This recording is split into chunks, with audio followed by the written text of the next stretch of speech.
السلام عليكم ورحمة الله وبركاته، والصلاة والسلام على سيدنا محمد صلى الله عليه وسلم. حبايبي اخواتي في كل مكان، أهلا بيكم. أنا جيهان ودي قناتي شغل يدوي جيهان أنصاري. هنجاوب على سؤال الحلقة اللي فاتت، كان بيقول في أي عام كان فتح مكة المكرمة؟ والإجابة كانت السنة 8 للهجرة. سؤال حلقة النهاردة: من هم أولي العزم؟ من هم أولي العزم؟ كم عدد أولي العزم من الرسل؟ وأنا النهاردة هدي خيارات: 4 4 رسل، 5 رسل، 7 رسل، ولا 10 رسل؟ ياريت نجاوب مع بعض ونستفيد من إجاباتنا كلنا بإذن الله. هنبدأ فيديو النهاردة، هنطلع مع بعض ب4 سلسلة. تمام، سوري 5 عشان هنعمل 2 في النص، 1 2 3 سوري 1 2 3 4 ده العمود، وبعدين ناخد 2 سلسلة يبقوا 6 مش 5. تمام، باخد الخيط على 2 وباجي هنا في العمود اللي عليه الدور اللي هو قبل 4 بعمل عمود بلفتين، وادخل هنا في النص اعمل عمود بلفتين عشان في سلسلة هنا، وبعدين الخيط على 2 ادي البداية بتاعتي، وبعدين باجي هنا في الغرزة العمود الأولاني باجي عمود على 2 بالشكل ده، وبعدين باجي في آخر غرزة بالشكل ده باجي هنا وبعمل عمود في نفس العمود الايه الأخراني ده. تمام كده عملت 4، بعدين بطلع 1 2 3 4 باخد الخيط على 3 وباجي هنا في السلسلتين دول بعمل عمود ب3 لفات. تمام، بعدين 1 2 3 4 باخد الخيط على 2 وباجي هنا في العمود ده الأخراني بعمل عمود بلفتين، بعدين باجي تاني أعمل عمود بلفتين، بعدين باجي أخد العمود في السلسلة هنا بعمل عمود بلفتين، وبعدين باخد الخيط على 2 زي ما انتوا شايفين الخطوة دي، باخد العمود على 2 وباجي هنا في العمود الأخراني ده بعمل عمود بلفتين. يبقى أنا كده عملت 4 عمود، 2 سلسلة، باجي أخد الخيط على 2 والطرف التاني من الغرزة باجي أعمل عمود بلفتين، بعدين الخيط تاني على 2 أدخل هنا في النص عمود بلفتين، وبعدين أخد تاني هنا باجي على الغرزة هنا الأولانية بعمل عمود، باجي عمود على لفتين كده وادخل هنا اعمل واحد تاني. تمام، ادي الخطوة بتاعت العمود بالشكل ده. بعدين بطلع 1 2 3 4 باخد الخيط على 3 وبدخل في النص هنا وبعمل عمود ب3 لفات، بعدين 1 2 3 4 باخد الخيط على 2 واخر غرزة هنا في الأربعة اهي، في الأربعة اللي أنا عملتهم من تحت باجي هنا في آخر واحد بعمل عمود بلفتين، باخد الخيط تاني عمود تاني بلفتين، وفي الغرزة اللي وراه هنا باخد عمود تالت، وفي العمود بتاعنا هنا بعمل واحد رابع. تمام اهو، بعد ما عملت الأربعة دول باجي اخد 2 سلسلة وباجي في الطرف التاني من غرزة حرف الفي بعمل عمود بلفتين، باخد الخيط على 2 وفي الغرزة هنا باخد عمود بلفتين، الخيط على 2 وفي الطرف العمود ده بعمل 2 عمود بلفتين. تمام، هدخل على 2 سلسلة دول بعمل 1 2 3 4 باخد الخيط على 2 سوري على 3 وباجي هنا وبعمل عمود ب3 لفات، و4 3 4 باخد الخيط على 2 وفي آخر 4 عواميد باجي هنا وبعمل 2 عمود في نفس المكان، واحد عمود في النص هنا، واجي هنا في العمود بتاع حرف الفيدي اعمل عمود بلفتين تاني. تمام، همشي بالشكل ده اهي، دي بداية الغرزة بتاعتي اهي. تمام، همشي كده بنفس الطريقة وهرجع تاني بعد ما اخلص السطر كله عشان تشوفوا الشكل النهائي. هنقول بسم الله وهنطلع مع بعض بعواميد في بداية شغلنا. بنطلع بأربع سلاسل هنا، 1 2 3 4. باخد الخيط على 2 وبدخل هنا بعمل عمود، بعمل هنا عمود تاني، بعدين بعمل عمود رابع هنا. تمام. بعدين بطلع 1 2 3 4 5. باخد الخيط وبدخل على الغرزة هنا، قبلها بعمل غرزة حشو، وفوق الغرزة عمود 3 عمايق 3 لفات، بعمل غرزة حشو كمان الناحية التانية هنا غرزة حشو. وبعدين باجي اطلع 5 1 2 3 4 5 سلاسل. باجي اخد الخيط على 2 وباجي هنا بين الاتنين دول الاربعة والاربعة دول، بطلع في اخر عمود كده واعمل عمود بلفتين، تاني عمود هنا، تالت عمود هنا، رابع عمود فوق العمود. تمام. بعدين 1 2 3 4 5. وباجي ادخل هنا قبليها غرزة حشو، قبل العمود فوق العمود غرزة حشو، وبعد العمود غرزة حشو، يعني بعمل 3 حشو. وبعدين 2 3 4 5. باخد الخيط على 2 وبدخل هنا وبعمل 4 مويد في المكان هنا بالشكل ده. 3 4 عواميد بلفتين. تمام. 1 2 3 4 5. بدخل على العمود قبليه حشو، فوق العمود حشو، بعد العمود حشو. تمام. 1 2 3 4 5، وهكذا لغاية لما اخلص السطر كله بالطريقة دي. 2 3 4.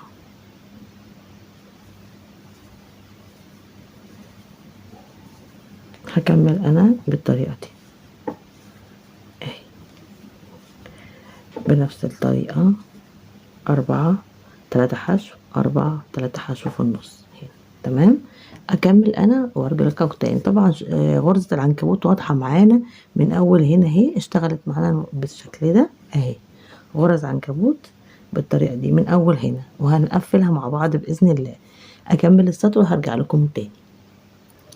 كده انا وصلت لاخر السطر. تمام. هاجي اعمل المنزلقة في اخر سلسلة اللي هي الرابعة. تمام.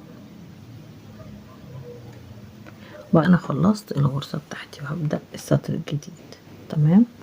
هعمل منزلقة في السلسلة الرابعة، بعدين هطلع 1 2 3 4. باخد الخيط على 2 وابدأ اشتغل فوق العمود عمود، باجي هنا على السلاسل بعمل غرزة تانية من العمود، بحيث ان انا هعمل 3 هنا وفي واحد هنا ناقص هعمله في الاخر. تمام. بطلع 1 2 3 4 5 6. وباجي هنا 3، هبدأ اسيب واحدة واعمل هنا، هعمل 3 حشو. ادي 1 2 3، وهسيب الغرزة دي مش هشتغلها. وبعدين 1 2 3 4 5 6. الخيط على 2 وباجي هنا بشتغل عمود،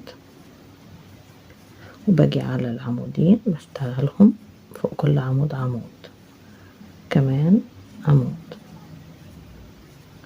وفوق الناحية التانية هنا بشتغل عمود بلفتين. بعدين 1 2 3 4 5 6. باجي هنا بشتغل 3 حشو. 1 2 3. 1 2 3 4 5 6. قبلها 1 قبل العواميد عمود، وفوق العواميد بشتغل عمود، وفوق العمود تاني بشتغل عمود، كمان عمود. تمام. وبمشي بالطريقة دي اهي، بقفل فيها الغرزة بتاعتي بالشكل ده، بداية الغرزة وبقفل فيها غرزة العنكبوت واكمل انا السطر بتاعي. كده خلص السطر بتاعنا وغرزة العنكبوت بتتشكل معانا زي ما انتوا شايفين كده. باجي هنا باخد الخيط على 2 وفي غرزة هنا نسيناها ما عملناش، لا احنا مش ناسيينها، احنا هنعملها في الاخر كده. تمام، بنيجي في الاخر وبعمل غرزة بالشكل ده. الدور الجاي باجي اعمل منزلقة وبوصل للغرزة اللي هي الاخرانية في العمود بالشكل ده، وبطلع 1 2 3 4، باخد الخيط على 2. واخدين بالنا انا عملت ايه؟ سبت كل ال3 دول وجيت هنا عملت عمود ب4 سلاسل، ودخلت في السلاسل هنا وعملت عمود بلفتين، 2 عمود بلفتين، 3 عمود بلفتين، بحيث انا كده عندي كام؟ عندي 4 أعمدة بلفتين. بطلع 1 2 3 4 وباخد الخيط على 3 وباجي هنا في الغرزة اللي في النص وبعمل عمود ب3 لفات. تمام، بطلع 1 2 3 4 باخد الخيط وبدخل في الغرزة هنا قبل على السلاسل، بعمل عمود ب3 لفات بلفتين سوري، وهاجي اعمل الخيط على 2 واعمل تاني في السلاسل 3 عمود بلفتين، وبعدين باخد العمود الرابع بعمله فوق العمود دوت بالشكل ده. تمام، كده عملت 4 عمود بلفتين. بطلع 1 2 3 سلاسل وباخد الخيط على 2 وباجي هنا في اخر عمود بعمل عمود بلفتين، 2 في السلاسل، رقم 3 4. تمام، وبعدين بعمل 1 2 3 4 واخد الخيط على 3 مرات كده 3 لفات، وبدخل في النص وبعمل عمود ب3 لفات بالطريقة دي. 1 2 3 4 باخد الخيط على 2 وبدخل في السلاسل وبعمل 3 عمود بلفتين، 1 2 3.